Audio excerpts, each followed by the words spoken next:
देखें मैं बिल्कुल इस पर आपको बताऊंगी। वफाकी काबीना का इस वक्त इजलास मुलतवी कर दिया गया है, जो कि आज था। तकरीबन 11 से 12 के दरमियान वक्त रखा गया था, लेकिन अभी बताया जा रहा है कि इस इजलास को मुलतवी कर दिया गया है, जो कि काबीना इजलास वज़ीर आज़म की ज़ेर सदारत होना था।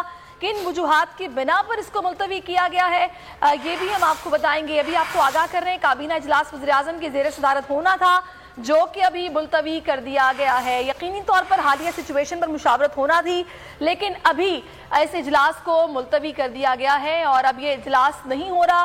कब तक मुलतवी किया गया, इस हवाले से कुछ नहीं बताया जा रहा।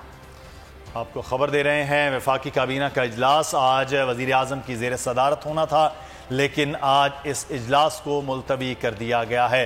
वफाकी काबीना के इस इजलास को आज मुलतवी किया गया है। जो इजलास आज होना था वो अब इजलास नहीं होने जा रहा है। वज़ीर आज़म की ज़ेर सदारत ये वफाकी काबीना का इजलास था, जो अब मुलतवी कर दिया गया है।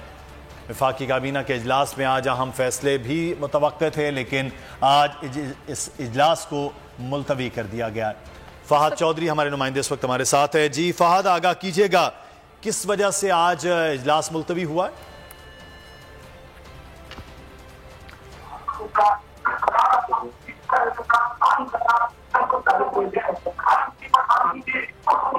फहद, आपसे दोबारा से रब्ता करते हैं, आपकी आवाज़ जो है वो हम तक नहीं ठीक तरह से पहुंच रही। हम अपने नाज़रीन को आगाह करेंगे, लेकिन ये खबर दें कि इस वक्त वफाकी काबीना का इजलास जो आज होना था वो